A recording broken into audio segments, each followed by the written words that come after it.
Olá, pessoal! Sejam muito bem-vindos no podcast 1818. Hoje nós vamos ter uma história incrível contada aqui. Uma pessoa muito especial, com uma experiência muito grande e com uma caminhada espiritual incrível. Eu tenho certeza que vocês vão gostar. E antes de iniciar o programa, claro que eu vou pedir para vocês se inscreverem no nosso canal, deixar os comentários aqui no episódio e, claro, curtir os nossos vídeos. E por último, como eu sempre peço a vocês, não se esqueçam de compartilhar muito, mas muito mesmo, o nosso programa. Eu tenho certeza que essa ideia de amor universal, ela é necessária para os dias de hoje. Bem, é isso, vamos lá. Estamos então começando mais um episódio do podcast 18 e hoje com o Milton, que vai contar um pouco pra gente sobre a história dele. Milton, você pode, por favor, se apresentar pro pessoal que tá assistindo? Bom, meu nome é Milton, né? José Milton, vamos dizer assim. Conhecido como Pai Milton para alguns, conhecido para outros como Babá Godô e para outros como Juremeiro. E para alguns ainda como Milton de Padilha, porque a minha casa é de Maria Padilha. Então tem uma série de nomes que as pessoas me conhecem. Mas eu me considero apenas o Milton, porque não deixo de ser nenhuma dessas outras figuras com o nome de Milton, né? Essa é a realidade. Estou aqui em Guarulhos, tenho centro em Pernambuco, já há 34 anos, e tenho centro aqui em São Paulo, Guarulhos, já há 7 anos. Muito bem. Pai Milton, vamos começar então a entender a sua caminhada, a sua história, que me parece muito, muito interessante. Eu tenho certeza que vai servir de exemplo para muita gente. Conta para nós como é que foi tua infância. Você, pelo que eu vi, você é de Olinda? Sim. Tá. E lá que você começa toda a tua experiência espiritual. Na verdade, embora eu seja de Olinda, a minha caminhada espiritual não começa em Olinda. Tá. Começa no estado do Rio de Janeiro, mais precisamente na cidade de São João de Meriti. Na época, eu tinha 10 anos de idade. Eu sou neto de um senhor chamado Cabogi, que era índio da tribo Chucurus, da cidade de Pesqueira, Pernambuco. O meu avô, por parte de mãe. Batizado depois como Moisés Caetano da Silva. Então, até então, eu como criança não entendia nada disso. Frequentava alguns lugares com minha mãe e algumas rodas de caboclos de alguns lugares, mas nunca, como criança, nunca me alertei para essas coisas. Só exatamente aos 10 anos de idade, quando um irmão meu, hoje mais velho, teve um problema espiritual, e lá, no Rio de Janeiro, a pessoa que cuidou dele aconselhou a família ir para um centro kardecista, dar continuidade ao tratamento do meu irmão. E o que me chamou a atenção? Meu irmão estava com um problema espiritual e que ele se manifestava e tentava contra a própria vida.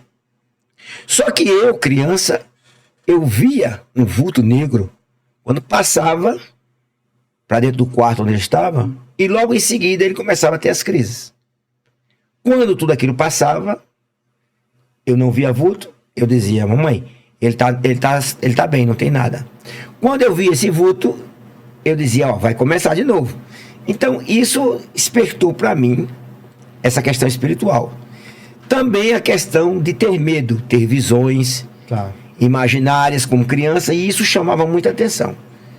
Era muito puxado de orelha de meu pai, porque ele dizia, meu pai era militar, e dizia, isso é frescura desse menino. E tudo bem. Então comecei no centro kardecista, aos 10 anos, vendo reuniões kardecistas e tal, com a família. Mas nunca me integrei.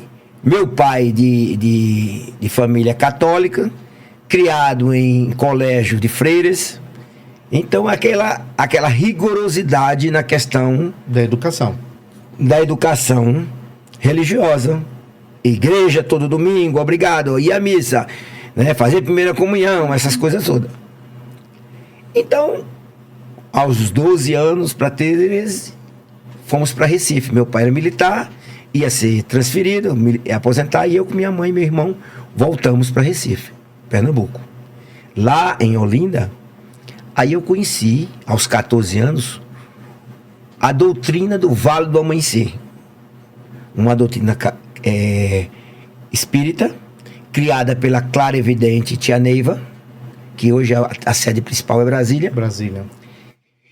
E lá eu comecei a frequentar. E lá comecei o meu desenvolvimento espiritual. Entendi. Entendeu? Fui iniciado nas correntes brancas do Oriente Maior, lá no Vale, nas correntes indianas do espaço e nas correntes médicas de Manhante.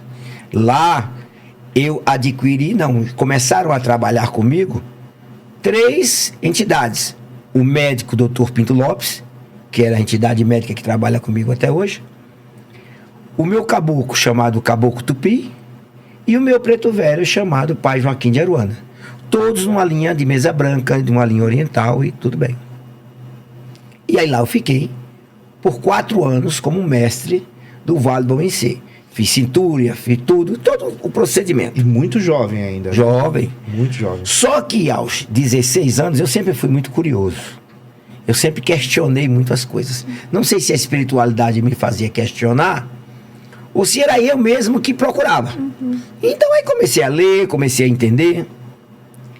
E aos 17 anos eu conheci uma casa de Pai Marcos de Xangô, na cidade de Salgadinho, lá em Olinda, que ele trabalhava com uma pombagira chamada, falhou o nome agora, mas eu vou me lembrar, Dunga, pombagira Dunga. E eu comecei a frequentar a casa dele, porque eu vi uma corrente diferente. Na casa dele nasceu Maria Padilha, a entidade que trabalha comigo até hoje. Futuramente eu descobri que meu tio, por parte de mãe, já falecido, quando eu tinha 10 anos, também trabalhava com Maria Padilha. Olha que interessante. Mas eu vim descobrir isso bem depois, porque minha mãe contou isso depois, já um pouco mais adulto. Então eu fiz o quê? Como a entidade era uma entidade feminina, eu não queria trabalhar. Eu não aceitava, de forma alguma, trabalhar com uma entidade. Porque tinha aquela coisa de botar roupa de mulher e não sei o que, eu não queria isso. Então, ficava insistindo em não querer. Mas o que é que eu fiz? Comecei a frequentar a Jurema, para entender como era Jurema, o que era Jurema, já que eu era de origem indígena. Indígena, né? Só que eu não tinha conhecimento qual era a origem da minha descendência. Tá. Porque meu avô até então não tinha falado. E aí eu fui procurar a história do meu avô. Aonde ele tinha vindo, aonde ele tinha ido morar, qual a cidade que minha avó conheceu, minha mãe nasceu. E aí cheguei a todo o elo da onde era, e através de informações da família, e descobrimos que ele era da cidade de São Caetano, próximo à Pesqueira, e que eles tinham vindo da tribo de Chucurus, que era em Pesqueira, e que hoje que não existia mais, a tribo tinha acabado. Então até aí tudo bem. Então o que é que aconteceu? Continuei me entregando na Umbanda, ou na Jurema. Aí a Jurema, quando eu quis fazer a iniciação da Jurema, o meu preto velho não permitiu. Porque a iniciação que eu tinha no Vale do Amanhecer, existia uma linhagem que dentro da Jurema iria haver sacrifícios animais e tal, que as entidades não permitiam enquanto eu não passasse por determinados estágios. Entendi. Eu preparei tudo, me organizei tudo, foi preparado tudo para fazer a minha iniciação. No dia meu preto velho veio e disse não faz nada. E aí foi desmanchado tudo e vamos remarcar uma nova data. Eu fiquei desgostoso com essas coisas, porque eu tinha me programado tudo, mas a entidade não deixou e tal, tudo bem. Então eu fui na casa do Marcos, que eu tinha trabalhado com a Maria Padilha, e fui conversar com ele sobre a situação. E aí, mais uma vez, a Maria Padilha veio em terra. E aí eu também me recusei, disse que não queria de forma nenhuma trabalhar com ela. Quando a minha mãe de santo, Maria de Oliveira Nascimento, vai fazer uma obrigação para Exu, e nesse dia, a Maria Padilha veio na casa da minha mãe e pegou uma faca, que nós chamamos de obé, e cortou meus braços, abriu meus braços com a faca, tem a marca até hoje, que cabia um dedo dentro assim. Nossa. E encheu de enxofre. Meu amigo, depois que ela foi embora, ele disse pro seguinte, que eu parasse com essa besteira, que eu ia trabalhar com ela. Que eu usasse a roupa que eu quisesse, do jeito que eu quisesse. Não era obrigado a usar uma roupa feminina. Entendi a minha condição de homem, mas que eu parasse com isso. E aí, quando ela foi embora, esses meus braços ficaram da grossura da minha coxa, de inchado. Nossa. Eu queria ir pro pronto-socorro, minha mãe de santo fazia, você não vai. Ela disse que com 7 dias isso passa. E doía muito. Muito. Nossa. Eu embolava assim, de dor na coisa. E mais como minha mãe era uma senhora já de idade e ficou insistindo, quando eu falo minha mãe, é minha mãe de santo. Entendo. E aí eu não fui para lugar nenhum, realmente, com 7 dias, Beleza. beleza, normal. Aí o que é que eu faço? Vou na casa do Marcos e faço a minha iniciação em quimbanda, porque ela era quimbandeira, e aí eu inicio na quimbanda. Faço a minha iniciação, estou iniciado em quimbanda. Depois que eu estou iniciado em quimbanda, aí me programa o ano seguinte, quando as entidades espirituais, o pai Joaquim de Aruanda, permite, eu faço a minha iniciação na Jurema. Tá. Aí Tá. sim. Aí eu entro na Jurema. Até então, eu recebia um mestre chamado Zé do Congo, que até então eu achava que era o meu juremeiro. Quando eu fiz o meu tombo de Jurema, aí nasce seu Tertuliano.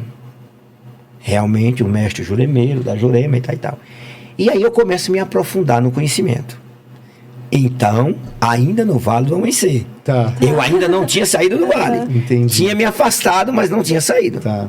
Isso ainda lá em Olinda. Olinda. Tá. E aí fui, voltei, aí no Vale do Amanhecer. Porque aí a minha preocupação era comer livro. Era estudar, era me informar e tomar todo o conhecimento possível. Porque eu queria conhecimento, eu queria entender tudo o que estava acontecendo. O que foi que eu fiz? Voltei lá no Vale do Amanhecer. Comprei um livro que eles mesmos vendiam. E dentro do livro que eu li, tinha uma passagem onde tia Neiva falava que quando ela foi criar a religião Vale do Amanhecer, ela fez um acordo com o Exu, Sete Encruza, para ele não interferir nas leis da doutrina. Tá. Aí eu fui me aprofundar e vi outras informações e outras explicações dela falando sobre Exu e tal e tal. Ora, o Vale do Amanhecer pregava uma liturgia onde Exu não prestava.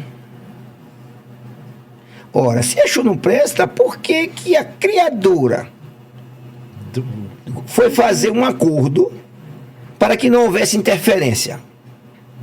Então aí tinha alguma coisa errada.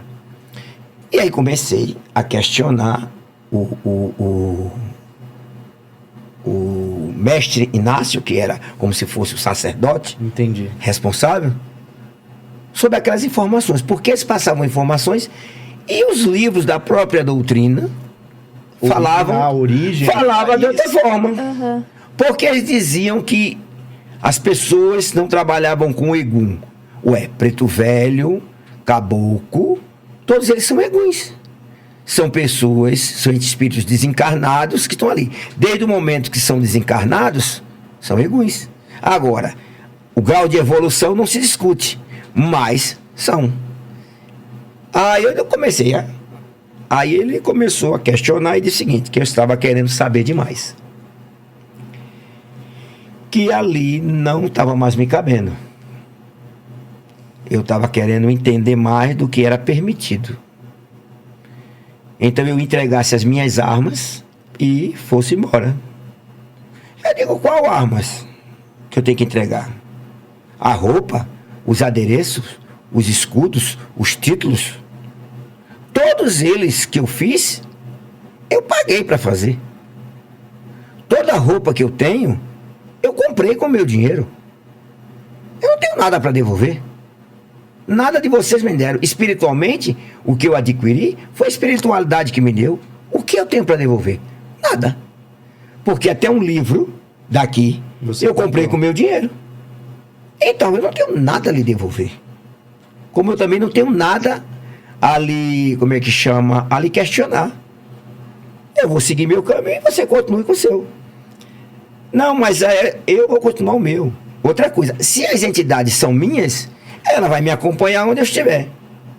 Tchau, benção, parabéns para vocês. E fui embora. E não voltei mais no Vale do Amanhecer. Isso tudo resultado de um questionamento. Isso, porque no futuro eu descobri que o sacerdote, aquilo que nós estávamos falando antes, ele tem um ego pessoal, que graças a Deus eu não tenho, de achar que é importante. Eu, particularmente, pai Milton, com 35 anos, vou fazer agora de iniciado, e eu já acumulei muito conhecimento. Mas o meu conhecimento é um grão de areia no oceano. Um grão de areia. Eu não sei de nada, eu não sou nada, eu não sou ninguém. Mas a grande maioria das pessoas não interpretam, não vê dessa forma. Ele acha que ele é importante. Ele esquece que ele é um mero escravo da espiritualidade. Nós, sacerdotes, somos um mero escravo da espiritualidade. Somente. Nós estamos trabalhando para a espiritualidade à disposição dela a hora que ela quiser. Porque se ela não quiser, acabou. Eu posso chegar agora e pedir que ela abençoe o copo, a água desse copo. Se a espiritualidade me atender, ela vai, senão acabou. Qual é o poder que eu tenho de abençoar isso? E pior são aqueles que usam dessa prerrogativa para coisas que não são legais e a gente sabe que sim, existe. Né? Mas a gente vai chegar lá. Então o que é que acontece? Terminei essa questão, saída do vale, e aí entrei de cabeça na Jurema e a Quimbanda. Aí comecei. E entrei. Aí minha mãe de santo virou para mim, disse assim, olha, eu nunca tive um filho biológico, mas eu sempre soube que eu tinha um filho espiritual. Tá vendo essa negra do nariz de porrote, do cabelo ruim, do pé chato? Eu sou sua mãe e você é meu filho. E você vai assumir a minha casa e eu vou dar a você o que eu nunca dei a ninguém. E não me pergunte por quê, porque Yansan está determinando que eu lhe passe isso. Minha mãe era filha de Yansan, a casa era de Yansan. Aí eu disse pra ela, mas minha mãe não tem orixá, não. Eu não tenho orixá, não. Eu só trabalho com a Jurema e a Quimbanda. Eu não quero. Não. E outra coisa, põe na sua cabeça, que se algum dia o orixá quiser que eu assuma a sua casa, ele vai ter que me dar condições de viver sem depender do orixá. Eu não vou ficar igual a senhora, terminando de fazer um jogo, esperando que alguém pague para a senhora mandar comprar o pão ou a carne. Não, tô fora. Isso não é vida para mim, não. Não quero isso. Mas você não tem seu trabalho? Sim, eu tenho meu trabalho, eu tenho minha coisa, mas é um trabalho que amanhã o patrão me bota para fora. Eu não quero isso. Não trabalho. Não quero isso. Para mim, não quero. Passou. E eu tô ali, só na Umbanda. Animado na Umbanda, numa coisa, trabalhando com a Padilha. A Padilha ganhou de presente uma calça, uma camisa e uma capa. Pronto, fiquei satisfeito, porque eu não botava roupa de mulher. Tudo certo. Tá, tudo certo. Vivendo uma vida legal. Uma vida maravilhosa. Daquela terra maravilhosa. Tranquilo. Um belo dia, eu me senti mal na rua. Estranho. Aí fui logo pro centro, né? Cheguei lá, estava sentada ela na frente, terraço, na cadeira de balanço. Cheguei lá, eu disse, minha mãe, se diga meu filho. Eu chamava ela de minha mãe e ela me chamava de meu filho. Todo mundo chamava de mãe, eu chamava de minha mãe. Eu disse a ela, eu não estou bem. Ela disse, você não está bem? Eu disse, estou não. O que é que você tem? Eu digo, uma coisa estranha, minha mãe. Eu estou me sentindo estranho. Aí ela olhou para mim assim, de pé abaixo, eu disse, vá lá atrás, pegue um pouquinho, um copo d'água, tome, e venha sentar aqui perto de mãe, que de repente passa. Aí eu atravessei o centro. Sem saber nada, mas sabendo tudo. Tudo. Ela olhava, já sabia. Aí eu atravessei o centro, fui na parte de trás, no filtro, peguei o copo com água, tomei um copo com água, enchi outro e vim trazendo para sentar no terraço para conversar com ela. Quando eu passei no meio do terreiro, no centro, eu apaguei. Nossa. Quando eu acordei sem os dois dentes da frente, que eu não tenho os dois dentes da frente. Caiu de boca. Caí de cara. E todo sanguentado. O pessoal me levantou, botou na cadeira, ela olhou pra minha cara. Aí disse, você não disse pra mim que você não tinha santo? Parei assim, vendo o tempo meio estranho. Ela, eu com a cara de besta, ela disse, você disse que não tinha santo, não foi? Foi. Então pronto. Então vamos cuidar do seu santo agora só porque você não tem. Aí eu me recolhi, fui fazer meu santo, filho de Xangô. Eu queria tanto ser filho de Ogum. Tinha a maior vontade no mundo de ser filho de Ogum. Se eu fosse de Orixá, eu queria ser de Ogum. Mas eu não era. Eu era de Xangô com Ogum. E Oxum. Não tinha nada a ver. Nada. O orixá da minha vida, minha paixão, toda a vida foi Oiá. Mas eu também não tinha Oiá. Né? Ou seja, não é a gente que escolhe. Aí eu digo, poxa, aí fui. Só que eu, muito vergonhoso, na época, aí disse a ela, eu não quero saída, não quero festa, não quero nada. A gente faz as coisas e tá bom. Tá certo, como você quiser. E assim foi feito. Como ela quis. Vamos preparar você para assumir o meu lugar, né? Para ela isso era fato. Eu digo, não, minha mãe, acabe com isso e tal. Aí, quando é um belo dia, sai o concurso da Justiça Federal para agente de polícia do Poder Judiciário Federal. Aí eu fui fazer. Eu tinha passado a noite numa festa de 15 anos. Cheguei em casa às 5 da manhã. E foi para fazer o concurso. Tomei um banho, fazer a prova. Era para estar às 7 horas lá, que a prova era de 8. Nossa. Cheguei sem dormir, numa ressaca miserável. Fui fazer a prova. Levei uma esculhambação da minha mãe biológica. Isso é coisa que você faça, você é um irresponsável. Como é que você sabe que tem uma prova para fazer? Cheguei lá. Sentei para fazer a prova. Bem verdade que eu estudei 4 anos no colégio militar do Exército. Então eu tinha uma base muito forte de questão de colégio, né? Aí já estava um tempo sem estudar. Quando cheguei lá, que peguei a prova, eu não acredito que a prova é isso, não. Eu achei a prova uma porcaria, porque no colégio militar eu acostumado a fazer prova de 50 folhas. E foi um concurso que é competitivo, né? Concorrido. Eu concorri com 5 estados. Natal, Pernambuco, Paraíba, Maceió e Bahia. Era a 5ª região. Vamos embora. Fiz a prova. Era para terminar em 4 horas. Para a prova, 1h30 eu tinha concluído a prova, a parte. Aí vem a redação. Até hoje eu me lembro. O título da redação era A Árvore. Aí eu contei a história de Adão e Eva. Fiz uma coisa da... Floreou o negócio. Da árvore e fiz aquilo aí. Tirei 9 na redação. Olha que beleza. E quando saí da prova, aí fui lá para baixo me deitar, esperar um colega meu que tinha pegado uma carona na moto dele para fazer a prova. Aí peguei no sono, já vi ele me acordando. Ei, Milton. Ei, que me chamava de Nito. Ei, Nito. Foi. O gabarito saiu, pô, vamos ver o gabarito. Quando eu olhei o gabarito, eu disse, bom, se foi isso eu passei. Vambora pra casa.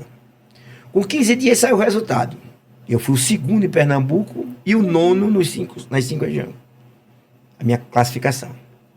Eu digo, pronto. Estou bem, na fita. Meu pai estava no Rio de Janeiro, resolvendo uns problemas. Aí eu liguei pro meu pai. Pai, passei no concurso federal, tal. Achando que ele ia me dar maior elogio. Foi. Fez mais de sua obrigação. Você passou pra você, não foi pra mim? Pai das antigas. Eu não preciso nada seu. Pelo menos vai ter um emprego que preste, não vai ser um vagabundo. Foi a resposta que meu pai me deu. Digo, rapaz, tudo bem, tranquilo. Sua mãe falou, a festa foi boa, né? Eu digo, vou fazer o quê? Tudo bem, fui embora. Aí, me caso. Me casei aos 20 anos. Casou jovem, hein? Casei aos 22. Na época, assumiu foi o Tancredo, não sei se foi Tancredo, não. Um dos presidentes que assumiu aí, suspendeu todas as nomeações de concurso público. E prorrogou por mais 2 anos os concursos feitos. Então eu fiquei na espera.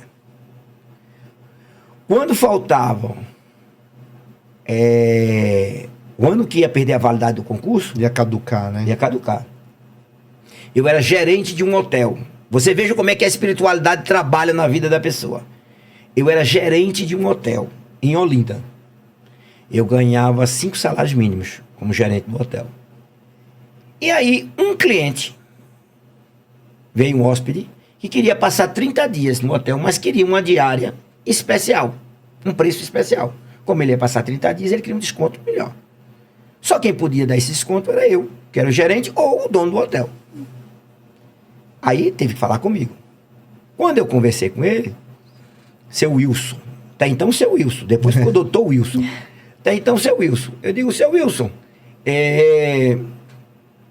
vamos fazer o seguinte, eu vou lhe dar 60% de descontos nas diárias e o senhor paga as diárias antecipadas.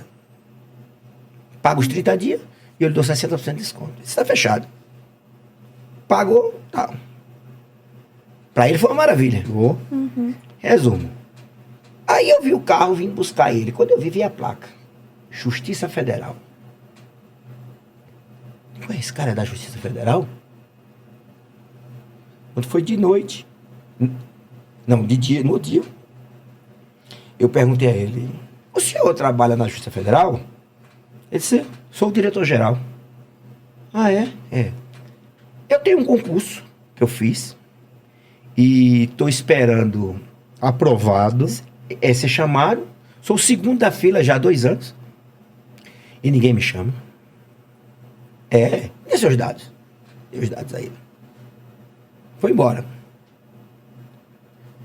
Quando foi no outro dia à noite, no mesmo dia à noite, o recepcionista do hotel me liga. Disse, olha, o seu Wilson, ele disse que procurou o senhor aqui, disse que queria falar com o senhor, mandou dar um recado ao senhor que amanhã de manhã quer falar com o senhor, logo cedo antes dele sair. Eu digo, eu vou pra aí agora. Peguei minha bolsa, fui dormir no hotel. Já durmo no hotel. Eu quero saber o que é que ele quer comigo. Quando foi de manhã que ele saiu no café, eu já estava lá. Aí ele disse, bom dia, senhor Milton. Ele disse, senhor Milton, vem cá. Eu digo, pois não. Ele disse, eu vi o que o senhor falou, é verdade. O senhor aceita ser chamado para atuar ou pelo TRF, ou pelo TRF de outro estado, ou pelo TRT de outro estado, ou pelo TRE de outro estado? O seu cargo é o mesmo, só que o senhor vai atuações diferentes. Isso por quê? Isso porque eu estou precisando de 3 agentes. Na verdade eram 2. Mas como o senhor é segundo e não ficar, eu vou chamar 3. Tá. E aí o senhor se importa para onde for? Eu, de forma nenhuma. Eles estão se preparando que o senhor vai ser chamado daqui a 30 dias. Digo, certo. Digo, olha. Ficou até em dúvida, Como né? é que a coisa é? Aí, foi embora. Foi embora, preparei a documentação todinha. Fui conversar, lógico, com as entidades espirituais, né? E as entidades diziam a mesma coisa, que eu ficasse calmo. Que tudo ia ser resolvido. Que o lugar era meu.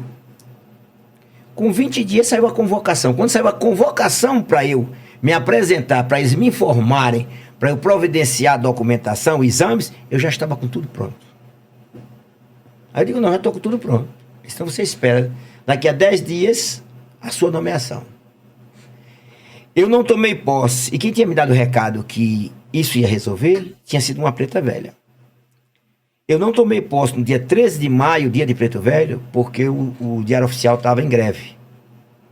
Eu tomei posse no dia 14 de maio de 1990, às 10 horas da manhã. Quando eu tomei posse, às 14 de maio de 1990, que assinei a termo de posse, tirei a cópia, aí corri e fui embora pro centro mostrar a minha mãe, né? Santo. Minha mãe, ela estava atendendo um cliente. Digo, tá aqui, ó, tomei posse. Eu agora sou funcionário público federal. Agora eu estou garantido. Ela disse, aproveite, ligue, que não tinha celular, para Cleonice. Cleonice era uma filha da casa. E avise ao pessoal que hoje à noite eu quero dar um toque para Preto Velho. Hoje. Mas hoje. Tá. Avisei a todo mundo se animou. Que ia ser dado um toque para Preto Velho naquele dia. E foi feito o toque para Preto Velho. Terminou o toque, ela virou e disse assim, bom, eu disse a você que você ia assumir o meu lugar, que eu estava ali preparando. Você disse que só assumiria se o orixá lhe desse condições de viver sem depender do orixá. Então, Em suma, o orixá lhe deu. Então, a partir de hoje, a responsabilidade do terreiro também é sua. Eu queria estar lhe dando agora, meu filho, alegria. Eu queria estar lhe dando agora algo que você vivesse de satisfação ao resto da vida. Mas o que mãe está lhe dando agora é dedicação e sofrimento.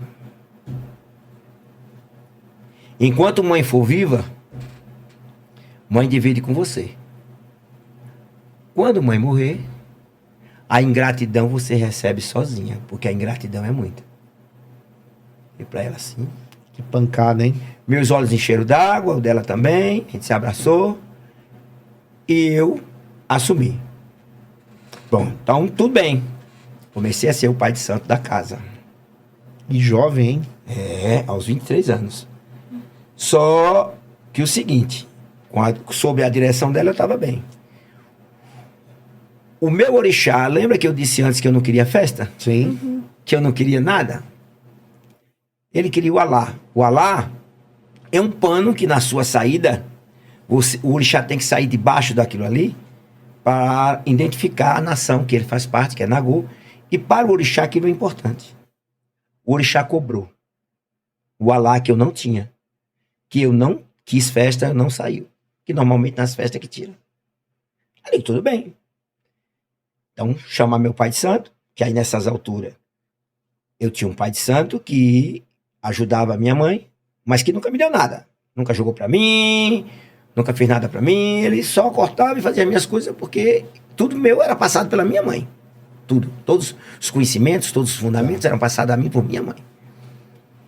Vamos então fazer isso. É só fazer um alá e entregar. Quem disse que o orixá aceitou? Não. Eu quero festa. Eu quero festa. Eu quero recolhimento. Eu quero tudo. Resumo. Eu passei mais 21 dias recolhido. Tudo que tinha sido feito antes foi refeito para que eu recebesse o alá que ele queria. E aí, a partir daí, o orixá aceitar a condição. E aí, eu segui com ela. Tá. Fiquei como sacerdote com minha mãe 17 anos. Enquanto ela era viva, minha mãe era quem mandava em tudo. Eu apenas auxiliava. Nunca, em toda a minha vida, tive outro pai de santo, outra mãe de santo. Que eu vejo hoje o povo trocar de pai de santo de 4 em 4. Todo ano tem 2, 3. Eu nunca passei por cima da minha mãe. Eu literalmente beijava o chão onde minha mãe pisava. Eu acho que minha esposa de hoje é a única que tem uma conta conjunta comigo. Mas a minha conta conjunta do meu trabalho, do meu salário, era com a minha mãe de santo. E ela nunca foi mulher de tirar 10 reais da minha conta. Ela nunca foi mulher de me cobrar 10 reais para fazer nada para mim. Era só amor e dedicação realmente. Me tratava como filho.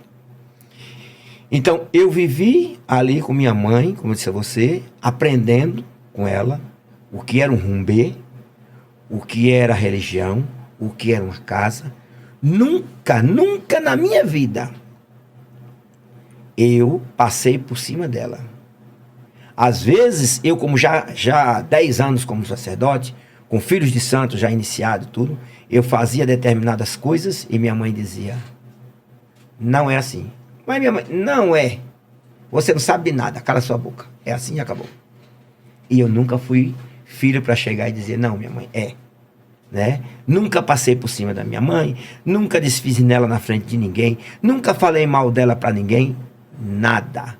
Minha mãe, respeitei ela. Dentro da espiritualidade, tudo que um sacerdote deve ter com seus pais, com seus iniciadores, eu tive com minha mãe. E isso eu só ganhei. Porque até hoje ela está perto de mim, até hoje ela me ajuda, né? Então eu entendo perfeitamente isso. E aí é onde eu bato na tecla dessa questão do respeito. As pessoas têm uma pressa hoje de ser pai. É uma pressa de querer ser mãe, de querer ser sacerdote. Como o fato de ser sacerdote fosse algo de título de valorização. Status. Na verdade, não é. É responsabilidade. Porque a espiritualidade, ela lhe cobra o que você sabe. Quanto mais você sabe, mais ela lhe cobra. Se você é uma pessoa... Ana, quantos anos você tem? Desculpa a descrição. 22. 22. Você é uma menina, perto de mim, uma criança. Eu com 57. Então, eu com o conhecimento espiritual que eu tenho, existem determinadas coisas que se eu fizer, vou ser seriamente castigado. Onde você, por exemplo, que não tem conhecimento, fizer a mesma coisa... Vai ser diferente. Vou lhe dar um exemplo claro. Vou lhe dar porque eu bato nessa tecla. O assédio moral e o assédio sexual. É preciso um sacerdote saber o seu lugar de sacerdote. É preciso uma sacerdotisa saber o seu lugar de sacerdotisa. Seja um Yalorixá, seja um Babalorixá, seja ele o que for.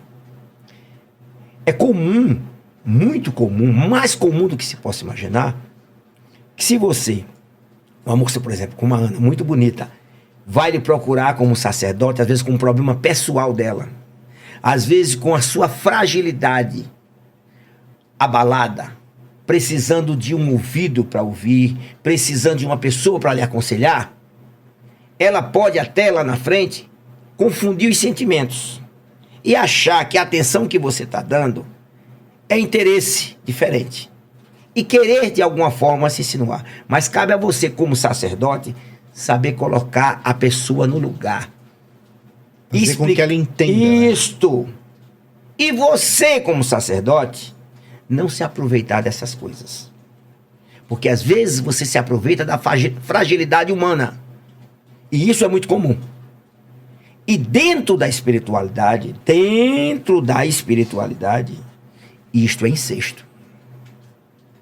Isto é incesto.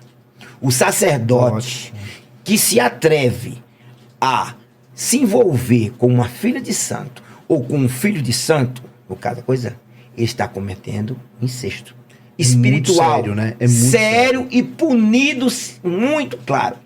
O meu pai de santo, por exemplo, foi punido desta forma. Sério. Sério.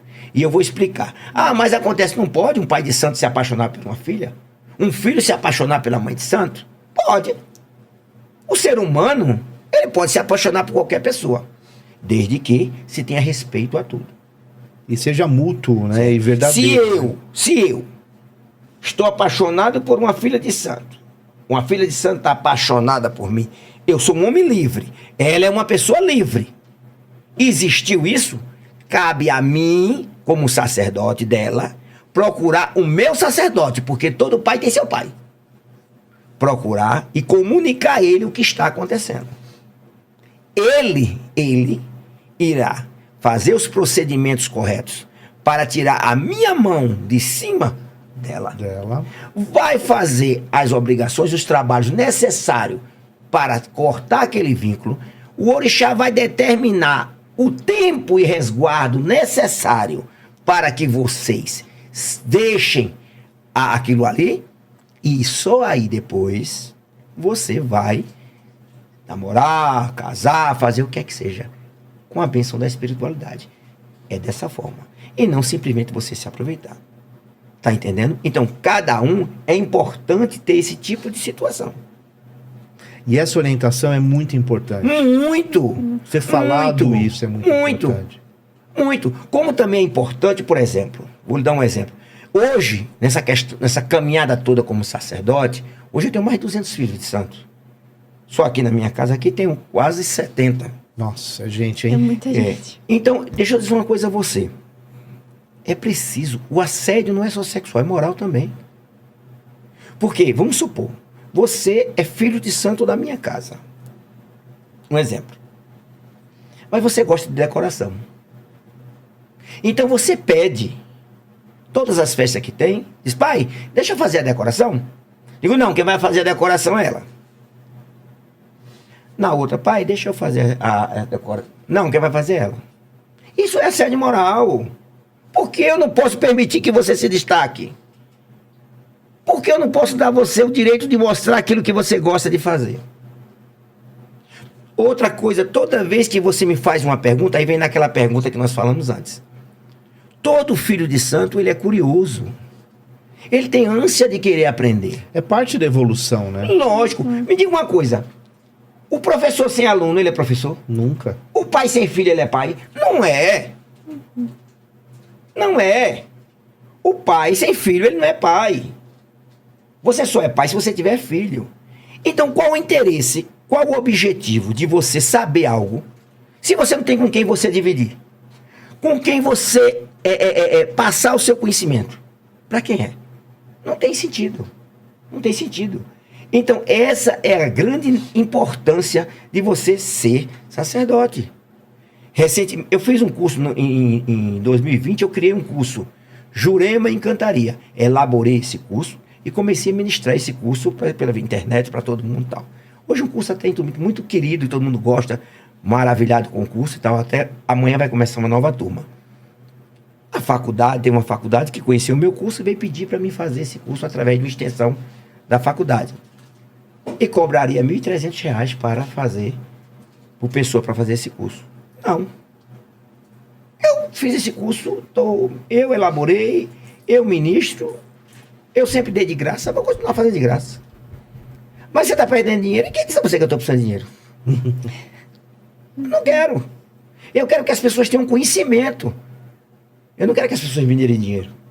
Não estou preocupado com isso. É muito bom eu falar com você, Marcelo, e falar com Ana, um assunto que você tem um pouco de conhecimento, noção daquilo. Mas se a pessoa você conversar com todo mundo que faz parte das religiões e não tem noção de nada, que é a grande maioria que acontece, o cara pega um talo de coentro, toma um banho com um talo de coentro, passa um pinto coguento na cabeça e no outro dia bota uma guia dessa grossura e diz que é pai de santo, sem saber de nada. Sem absolutamente nada. Eu não estou falando disso porque é candomblé, não. Eu estou falando disso candomblé, eu estou falando umbanda, eu estou falando jurema, eu estou falando de todas as religiões. Até pela internet dá para fazer curso para ser, né? Qual é o problema da internet? Eu vou explicar. Bom, você pode pegar a internet, a internet, ela vai te dar o conhecimento. Seja certo ou seja errado, ela vai te dar o conhecimento. Porque eu sempre digo que candomblé não é receita de bolo. Eu pego aqui nós quatro, e dou a cada um a mesma receita, para que cada um faça aquele bolo. Você vai fazer do seu jeito, ela do dela, ele do dela. No fim, será o mesmo bolo. Não interessa como foi feito. O bolo é o mesmo. Né? porque a receita era uma só. Então, cada um tem a sua forma. Eu chamo isso de axé. Cada um tem o seu axé. Minha mãe dizia, quem não sabe cantar em Yorubá, caso que a gente canta em Yorubá para o orixá, reza. Quem não sabe rezar, pede. Se pede com humildade, o orixá tem do mesmo jeito. Então, é isso que eu digo. Então, não interessa se fulano bate o pilão assim ou bate assado, não interessa. Isso não é problema. A gente não critica. Eu costumo dizer isso. Ninguém critica a religião de ninguém, nem fato de ninguém. Agora, o conhecimento, você pode adquirir aonde você quiser. Vai lá, pega os livros, você lê. Tem Pierre Verger, tem um monte de situação para você aprender. Agora, tem uma coisa que a internet não vai lhe dar nunca, que chama-se ancestralidade. Existem determinados trabalhos que você faz que a internet não vai te dar. Sim. Um exemplo. Quando eu preparo um filho de santo, você é meu filho de santo, vou preparar você como iniciado. Na hora que eu for cantar folha na sua cabeça, ou na hora que eu for invocar a ancestralidade em cima de você que está sentado ali nu, até, que é um processo de iniciação, o bori, eu vou invocar a minha ancestralidade. Eu vou invocar Maria de Oliveira Nascimento, José Alfredo dos Santos, Fernando. Eu vou invocar os ancestrais que me prepararam. São os eguns, são os ensinamentos dele que me prepararam e que vão estar presentes ali na hora que eu estou lhe preparando. Mas se eu fiz pela internet, quem é que eu vou invocar? Ou se não é verdadeiro a tua formação, né? Quer dizer, você simplesmente é um oportunista. Como é que eu vou fazer isso? Não tem como fazer. Eu já tive situações de pessoas na minha casa que chegaram com problemas de saúde, de obsessão seríssima. Mas não tinham condição financeira de gastar para se fazer nada. Eu, na época, não podia. Foi que eu cheguei essa pessoa, fiz uma limpeza, procurei lá no local onde minha mãe está sepultada, e fui lá e disse, minha mãe, a senhora disse para mim que quando eu não tivesse condições de resolver uma coisa, que a senhora resolveria, estivesse aonde estivesse. A situação dessa pessoa é isso, isso e isso. Resolva. E resolver. E resolver. Então, se eu não tenho... Pronto, ela é sua filha? Sim. Pronto.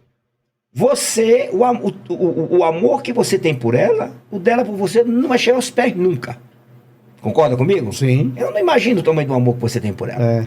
Então, se amanhã ela precisa do seu auxílio e você não está mais nesse plano espiritual, está no Orum, nós chamamos a terra de Aie, o céu de Orum, aonde você estiver, você vai se manifestar, mover céus e terra para ajudar sua filha, em nome do amor que você tem por ela.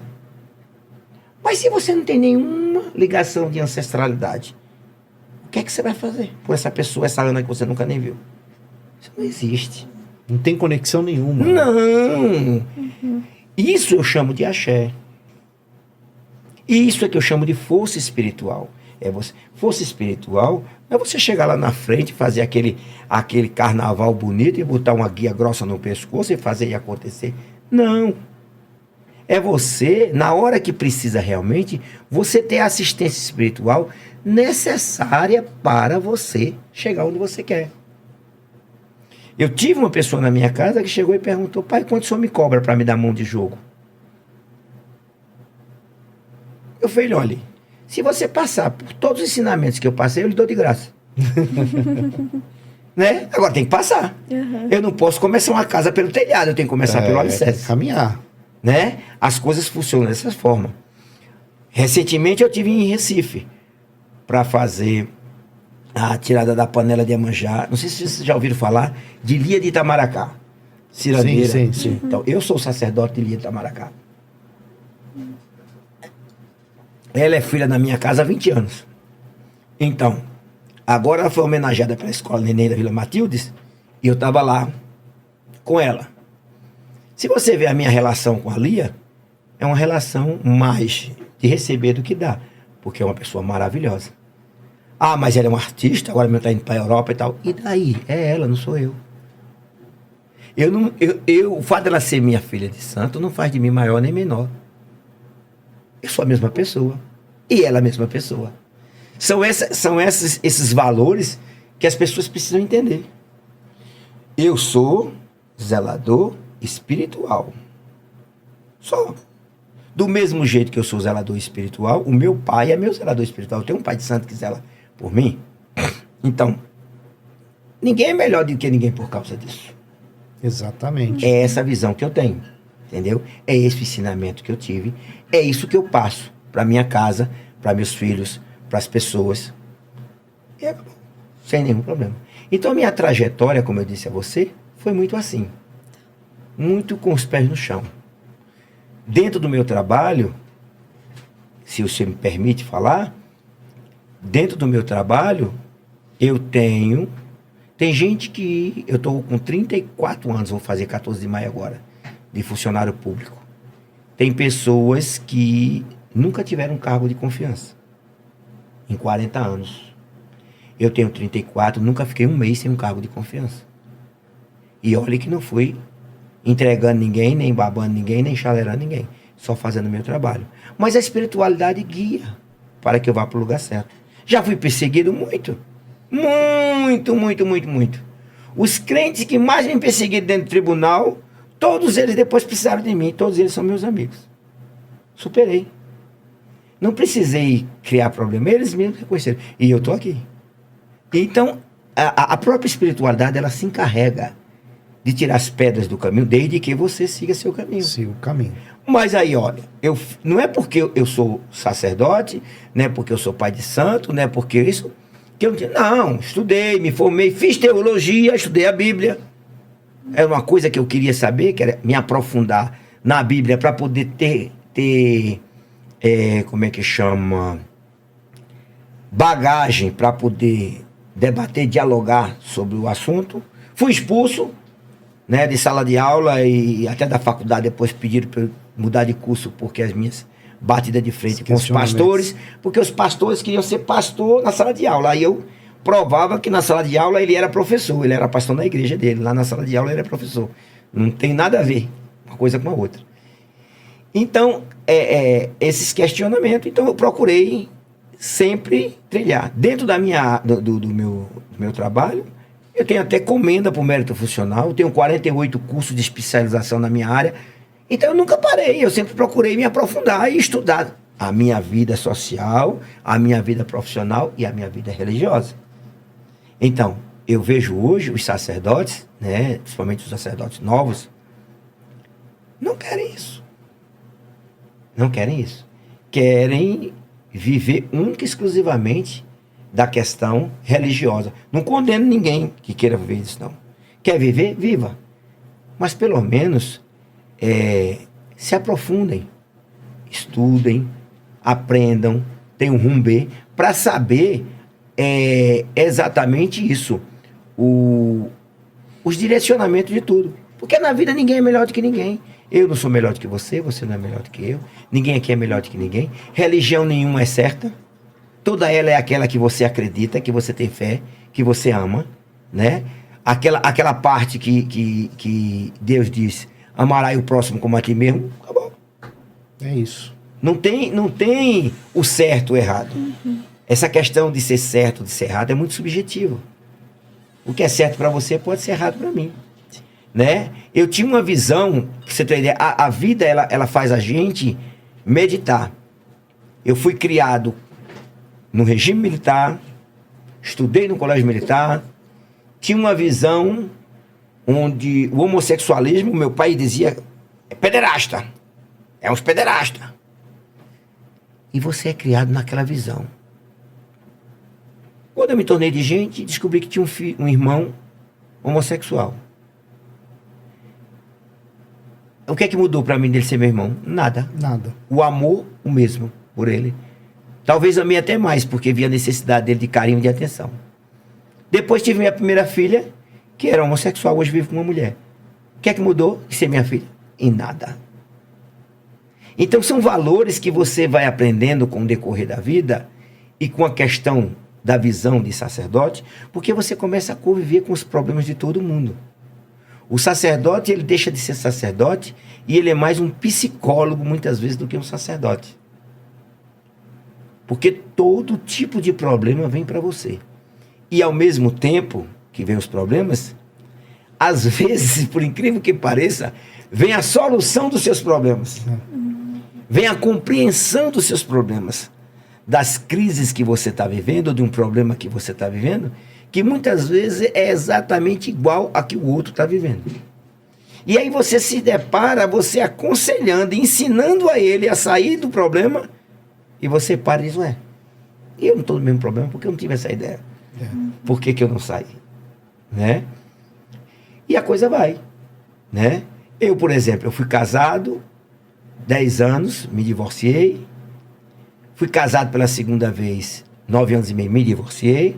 Sou casado pela terceira vez, 14 anos. Todas elas eu casei. Todas as ex-mulheres eu tenho contato de amizade, todos os filhos eu tenho contato. Nunca existiu essa neurose de briga, de coisa. Juiz nenhum determinou o dia que eu fui visitar meus filhos, juiz nenhum determinou quanto eu tinha que dar de pensão para meus filhos, juiz nenhum nunca se meteu na minha vida pessoal e eu sempre ministrei isso de muita tranquilidade. Né? Não tem isso. Ué, qual é o juiz que vai determinar o dia que você vai ver seu pai? Seu pai vai ver você, pelo amor de Deus, a hora? Isso não existe. Né? As suas necessidades. Então, tudo isso, a espiritualidade lhe ajuda, lhe prepara. Se você foi correto. Correto. Conheço muitos amigos, né, sem citar nomes, que não entenderam. Não entenderam. E tal. O pessoal fala assim, mas pai Milton, o povo lhe respeita muito. Ou as pessoas gostam muito do senhor. Na sua casa, todo mundo gosta muito do senhor.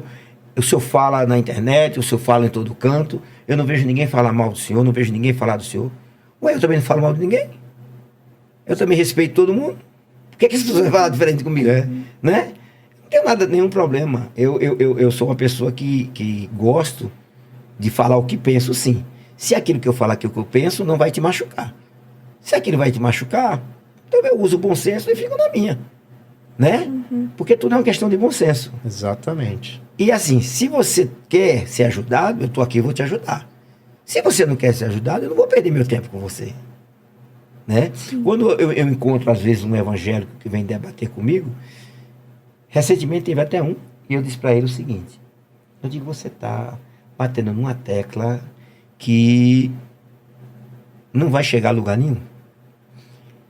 Eu saí do meu pedestral de sacerdote e fui para uma faculdade estudar teologia. Você aceita sair do seu pedestral de pastor e entrar no meu roncó para saber o que é ser sacerdote?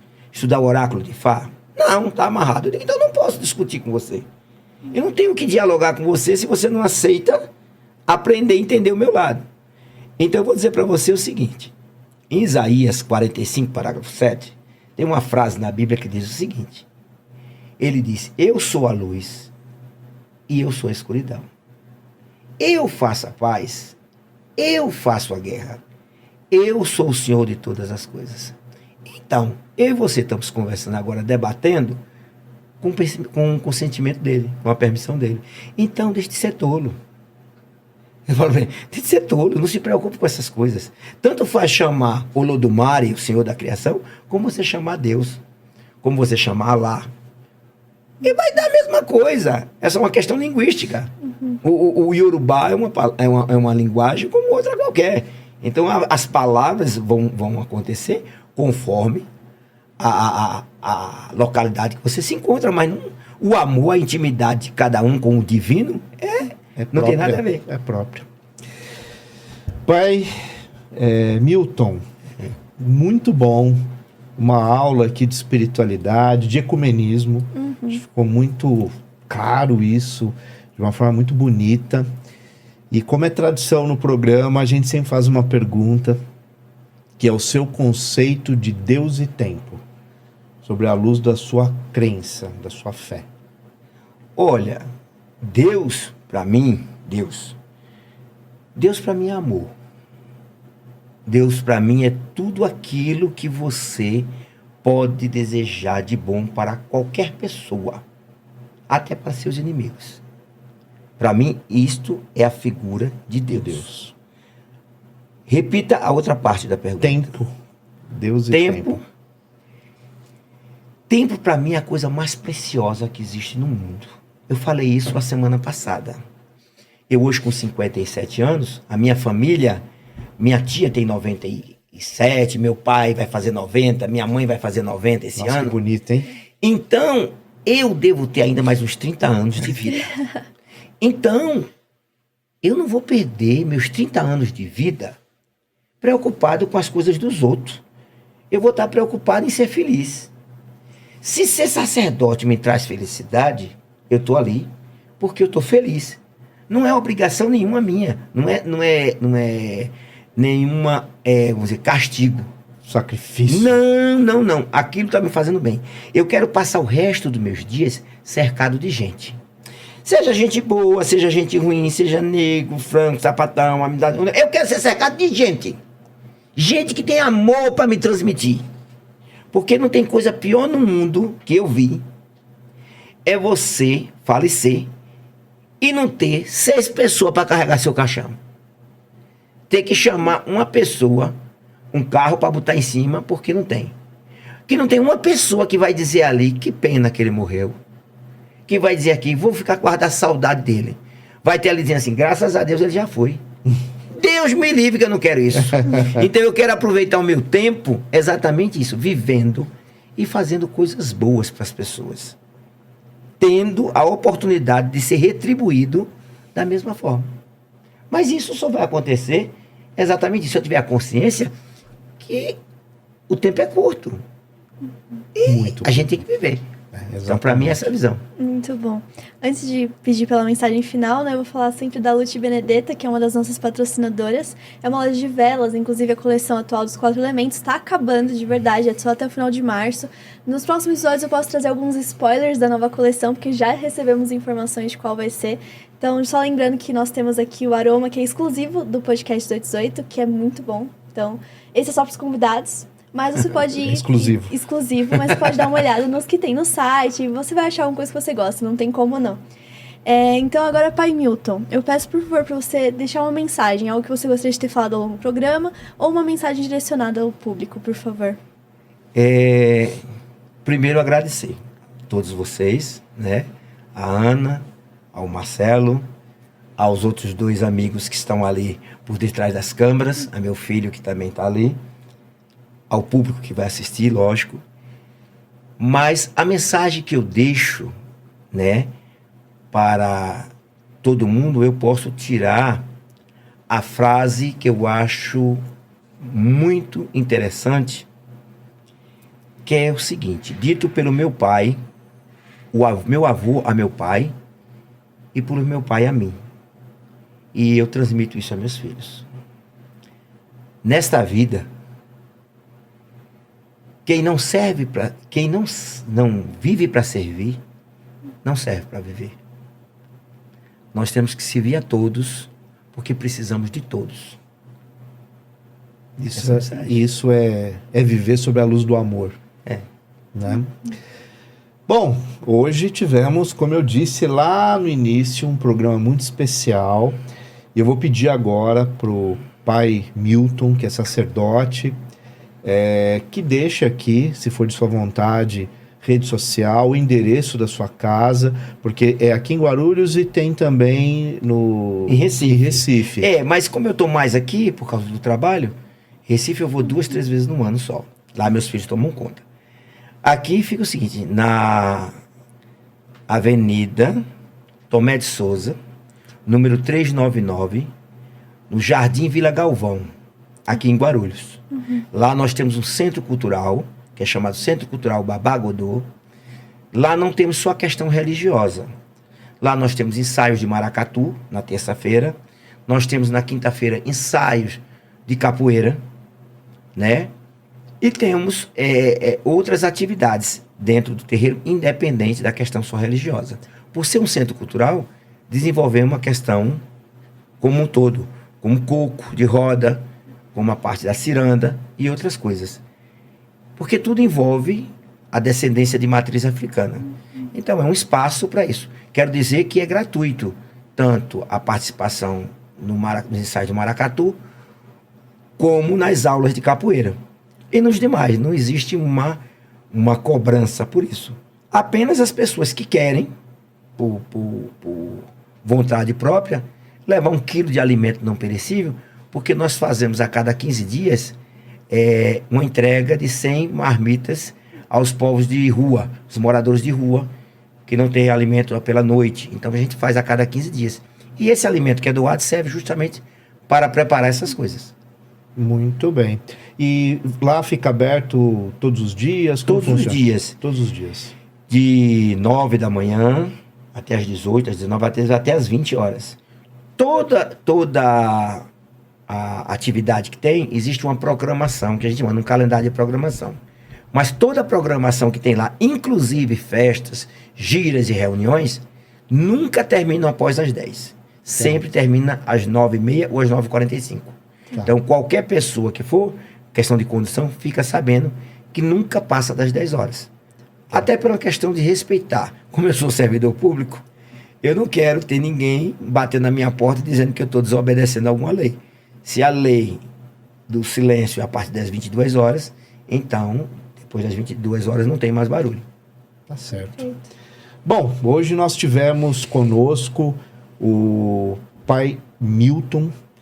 Muito obrigado pela sua presença, foi um programa muito legal. Eu acho que esclareceu muitas questões em relação à religiosidade, à espiritualidade de matriz africana, que infelizmente a gente sabe que sofre bastante Muito preconceito ainda, Muito. que é um absurdo, que é inaceitável, que nós não podemos conceber essa ideia, e na sua fala ficou muito claro esse conceito de ecumenismo, de amor universal, de Deus, um Deus único que todos nós, né, cremos, né, temos essa fé, talvez com nomes diferentes, né, mas é o único Deus, e é isso que a gente tem que se respeitar. E as pessoas também, inclusive, que não têm nenhuma orientação religiosa, que não acreditam em nada ligado à espiritualidade, é um direito também, né? É uma condição que a pessoa também tem, mas o importante é a gente respeitar as pessoas, né? Se você respeita, você está amando o outro, né? É um processo natural. Então, muito obrigado de verdade pela sua presença, e eu quero agradecer, é claro, vocês que estão aqui assistindo mais um episódio do 1818, né? Que tem esse princípio de levar a todos vocês uma linguagem que une, e não uma linguagem que vai criar intriga, ódio, briga. É o contrário. É unir pessoas. Sim. Né? Conectar pessoas. Ninguém é melhor do que ninguém. É isso que nós desejamos. E eu acho que o programa de hoje deixou bem claro uma caminhada espiritual muito, muito rica, muito interessante, e que em todo momento a fala foi respeito ao próximo. Pelo menos foi o que eu peguei por essência em boa parte de tudo aquilo que o pai Milton falou conosco hoje. Então, muito obrigado. Vou pedir para você mais uma vez se inscrever no canal. Não esqueça de deixar os seus comentários aqui no nosso canal e também curtir os programas. Isso é muito importante, que é o like lá, não esqueça. E compartilhar muito, porque isso aqui é compartilhar uma ideia, né? Que é essa ideia de levar para um grande número de pessoas uma visão cada vez mais ecumênica e mais respeito com as pessoas e com o ser humano. Então, muito obrigado, muito obrigado. Fica aqui um grande abraço do amigo Marcelo Lambert. Eu desejo a vocês muita luz e, claro, um grande abraço. Até o próximo programa.